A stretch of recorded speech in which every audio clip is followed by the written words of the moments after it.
또 내가 들으니 허다한 무리의 음성과도 같고 많은 물소리와도 같고 큰 우레소리와도 같은 소리로 이르되 할렐루야 주 우리 하나님 곧 전능하신 이가 통치하시도다.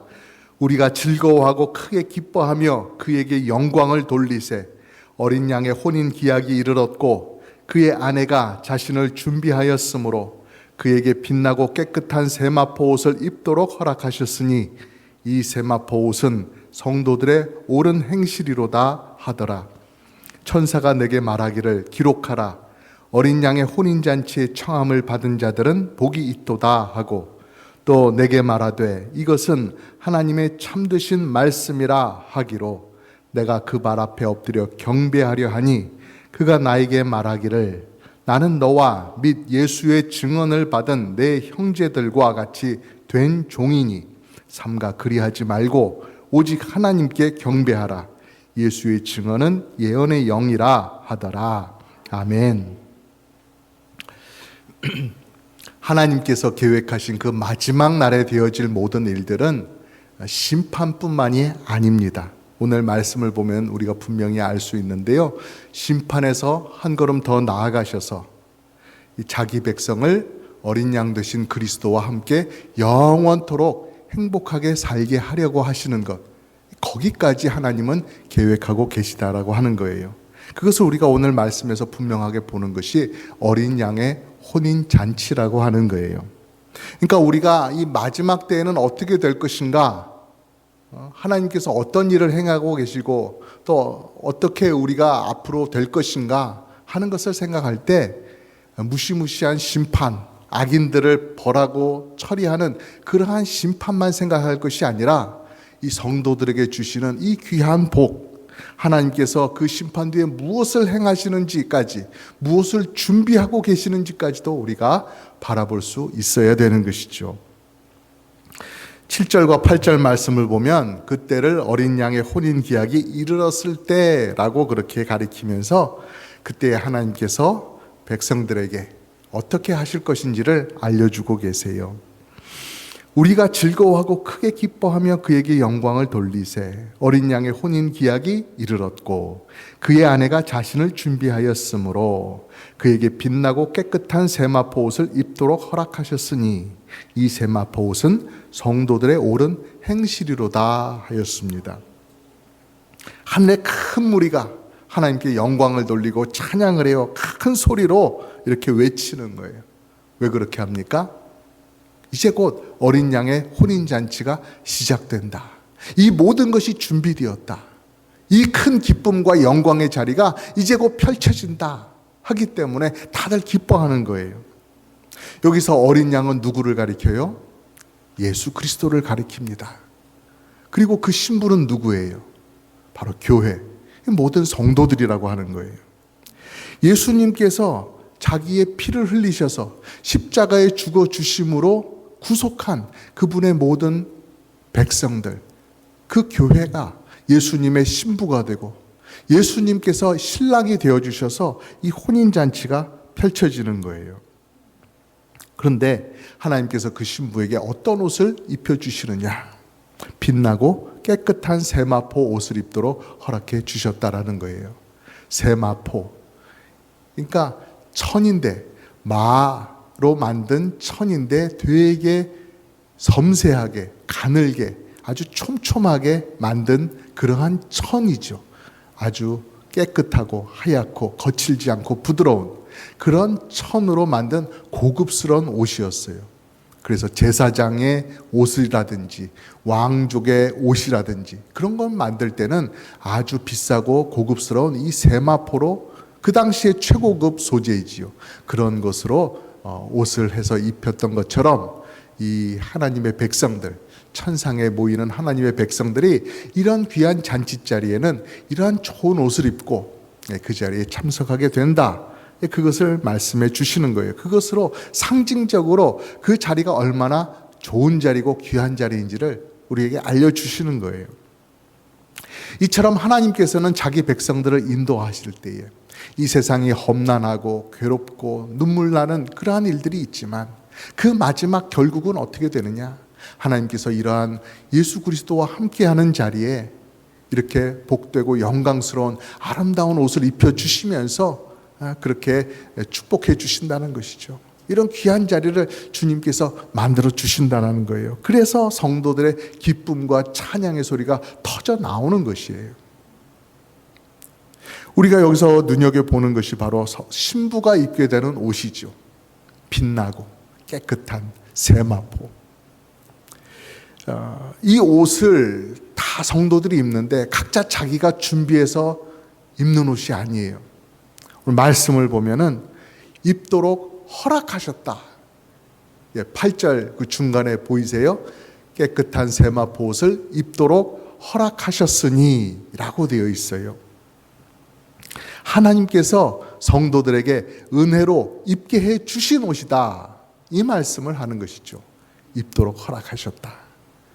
여러분, 우리는 어떤 사람이었습니까? 원래 하나님 앞에 설 수 없는 죄인들이었어요. 이 죄인들의 모습이라고 하는 것이 너무나 더러운 죄, 추악한 죄에 쌓여 있었기 때문에 하나님의 그 밝은 눈으로 우리들을 바라보실 때 온전치가 않은 거예요. 우리의 입고 있는 이 옷 문제가 아니라 우리의 모습 자체가 하나님 앞에서 아주 더럽고 냄새나고 너덜너덜한 그런 누더기를 입고 있는 것 같은 그런 모습이었다라는 것이죠. 근데 예수님께서 이 땅에 오셔서 우리를 대신해서 자신을 대속물로 주시고 피를 흘려주셔서 우리가 어떻게 되었어요? 우리가 가지고 있었던 그 추악한 죄들이 다 깨끗하게 다 씻겨주셨어요.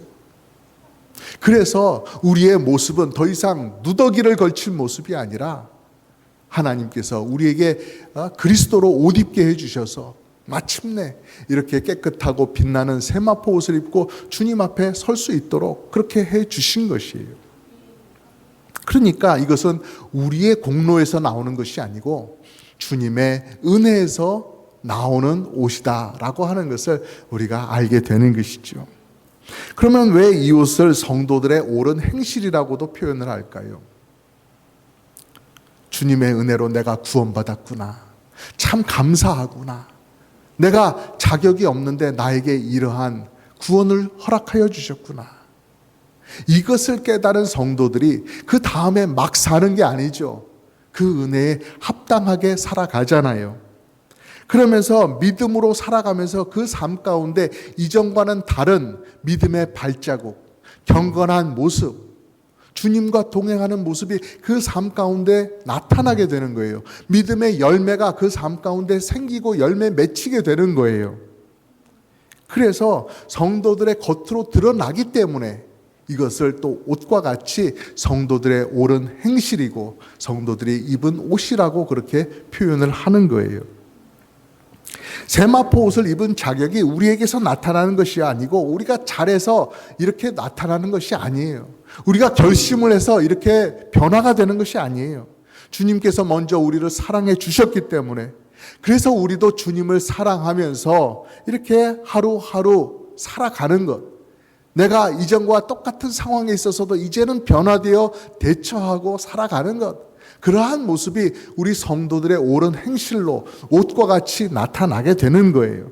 주님께서 우리를 먼저 깨끗하게 해주셨기 때문에 그 다음에 우리도 죄와 타협하지 않고 주님께서 기뻐하시는 삶을 사모하면서 살아가는 것이죠.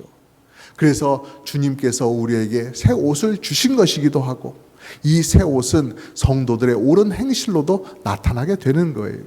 이런 두 가지 면이 있음을 이해해 주시길 바랍니다. 그런데 이 말씀을 오해하지 말아야 되는 거예요. 내가 하나님과 동행하게 되었고 내가 큰 은혜를 받게 되었고 그래서 내가 이제 변화해서 살아야 되겠다. 성령님의 인도하심을 따라 살아야 되겠다. 내가 선한 열매를 맺고 살아야 되겠다. 이러한 소원들이 우리 속에 막 생기기 시작해요.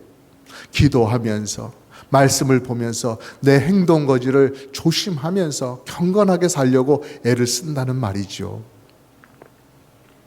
그런데 어떤 분들은 이것을 잘못 생각하는 경우도 있어요. 그래서 우리가 이렇게 예수님 믿는 사람이 되었고 또 하나님이 우리를 지켜주시니까 우리는 특별한 사람으로서 이 세상을 살아갈 때에 병에도 걸리지 않아야 된다. 우리는 모든 것이 형통해야 된다. 직장도, 자녀도, 우리의 수입도, 경제적인 환경도 모든 것이 다 형통하고 잘 돼야 된다. 잘 먹고 잘 살아야 된다. 그리고 내가 기도하는 대로 그 기도하는 대로 그대로 다 이루어져야 한다. 이렇게 생각하는 분들도 있어요. 여러분, 이것이 성경 말씀을 제대로 이해한 걸까요? 그러한 생각을 가지고 살아가는 것이 바로 온당한 믿음일까요? 여러분, 우리 교회 성도님들이 믿음이 다 좋으신데, 그렇다고 한다면 90세, 100세가 되어도 잔병 치레 하나 하지 않고 계속해서 건강하게 그렇게 살아가셔야 당연한 걸까요? 우리 교회 성도님들은 하나님이 지켜주시니까 절대로 어려움 같은 건 당하지 않고 고난은 멀찌감치 피해서 돌아가는 그러한 삶을 살아가시게 되나요? 그런 것이 아니지요. 우리도 세상 사는 사람들처럼, 세상 사람들처럼 비슷한 모습으로 육신의 연약함도, 세상의 고난도 다 겪으면서 그렇게 살아가게 되는 거예요. 그러니까 어떤 성도가 병이 들었다, 어떤 성도가 어려움을 당했다 할 때에 믿음이 이상한가 보다, 신앙이 없어서 그런가 보다, 그렇게 이상하게 여길 것이 아니라 그렇게 될 수도 있다라고 생각을 해야 되는 것이죠. 성경은 그렇게 말씀합니다. 베드로전서 4장 12절. 우리 같이 한번 읽어볼까요? 천천히 시작. 사랑하는 자들아, 너희를 연단하려고 오는 불시험을 이상한 일 당하는 것 같이 이상히 여기지 말고 오히려 너희가 그리스도의 고난에 참여하는 것으로 즐거워하라. 이는 그의 영광을 나타내실 때에 너희로 즐거워하고 기뻐하게 하려 함이라. 아멘. 성경에도 분명히 이렇게 말씀하셔요. 성도들에게 불시험이 있을 수 있다. 보통 시험이 아니라 불과 같은 시험이 있을 수 있다. 그것은 연단을 위해서 하나님께서 허락하시는 것이라고 말씀을 하셔요. 하나님께서 아픔과 고통의 시간을 우리에게 주실 때 우리에게 가르쳐 주시는 참된 믿음이라고 하는 것은 어떤 거예요? 나는 성공해야만 한다. 나는 잘 돼야만 된다. 나는 절대 병들면 안 되고 불행한 일 겪으면 안 되는 사람이야. 이렇게 생각할 것이 아니라 우리가 몸이 약해져도 나는 주님을 한결같이 섬기는 사람이야. 내 뜻대로 되는 일이 없어도 끝까지 하나님을 신뢰하는 그러한 믿음을 우리가 가져야 되는 것이죠. 내가 큰 일을 많이 이루어내지 못한다 할지라도 내가 있는 처지에서 내가 할 수 있는 대로 주님 사랑하며 살아가는 거예요. 이것이 올바른 믿음이고 올바른 행실이라고 하는 거예요. 성도들의 옳은 행실이라고 하는 것, 거창한 것이 아닙니다. 많은 것을 하는 것을 뜻하는 것이 아니에요. 여러분, 우리의 인생이라고 하는 것이 많은 일을 할 때가 있고 또 많은 일을 감당하지 못할 때가 있어요. 우리의 몸이 무쇠로 만든 그런 몸이 아니잖아요. 세월이 지나가면서 우리의 몸이 약해질 수가 있어요. 마음도 약해질 수가 있죠. 그래서 약해진다라고 하는 것, 몸과 마음이 때때로 약해질 수도 있다라고 하는 것은 너무나 당연한 거예요. 몸에 병이 생기는 것, 마음이 약해져서 뭔가 쉽지 않은 것, 연약함 때문에 생기는 노년 시기의 신앙생활이라고 하는 것은 그렇게 연약해질 수가 있는 것이죠. 또 우리는 육신과 또 우리의 마음뿐만이 아니라 이 세상도 그래요. 이 악한 세상, 하나님을 대항하는 수많은 세력, 악한 사람들이 많이 있는 이런 세상에서 신앙생활을 할 때에 어려움을 당할 수가 있는 것이죠. 때때로는 가벼운 어려움이 오기도 하지만 때때로는 아주 큰 어려움이 다가오기도 해요. 그래서 그곳에서 우리는 발버둥 쳐야 되는 것이고 때로는 더 힘들어서 땀 흘리고 눈물 흘리고 하는 경우가 있다라는 것이죠. 그러니까 그런 현실을 살아가면서 그러한 컨디션 속에서 우리가 지켜야 되는 옳은 행실이라고 하는 것은 오늘 내게 주어진 자리에서 주님께서 주시는 힘으로 복음의 은혜를 따라 살아가는 바로 그러한 모습이라고 하는 사실을 우리가 잊지 말아야 되는 것입니다. 작은 일 하나라도 주님 앞에서 바르게 행하는 거예요. 짧은 말 한마디를 해도 다른 사람 살리고 세워주는 그러한 말을 하는 것이죠. 작은 섬김 하나를 하더라도 사랑으로서 할 수 있는 거예요. 이것이 은혜 받은 성도에게서 나타나는 옳은 행실이라고 하는 것이죠. 하나님께서 우리에게 입혀주시는 깨끗하고 빛나는 그러한 세마포가 있는 것처럼 그것에 합당하게 신앙생활을 옳은 생활, 옳은 행실로 계속해서 채워나가시기를 간절히 권면드립니다.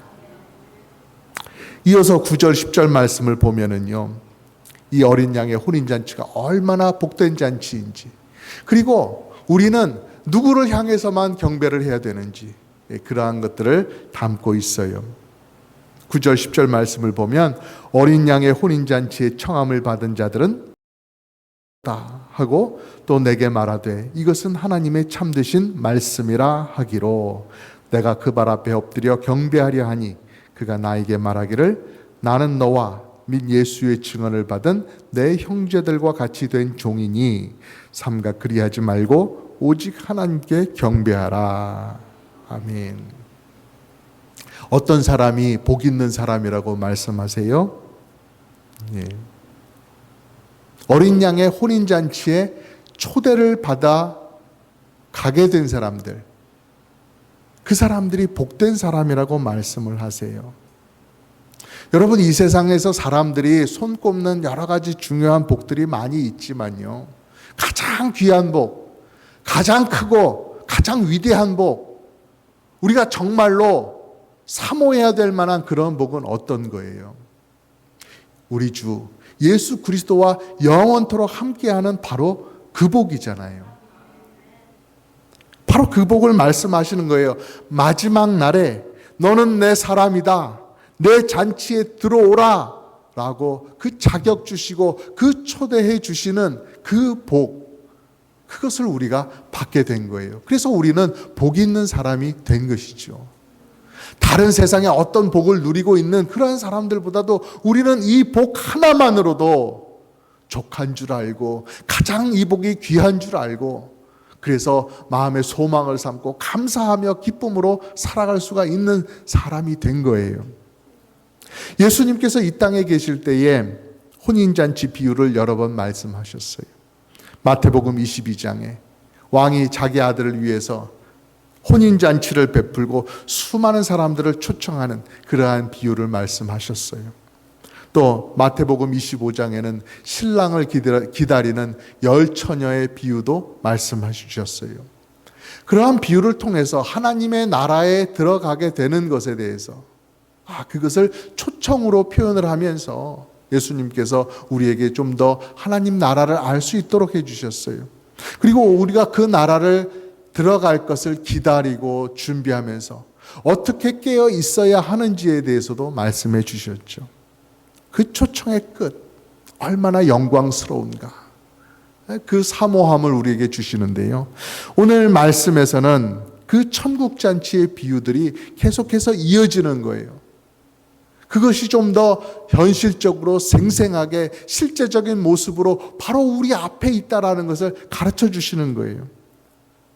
예수님께서 말씀하셨던 그 혼인잔치 비유가 이제 하늘의 거대한 성대한 찬양 가운데서 모든 성도들이 세마포 옷을 입은 그 화려한 모습 속에서 어린 양의 혼인잔치로 나타나게 되는 것이죠.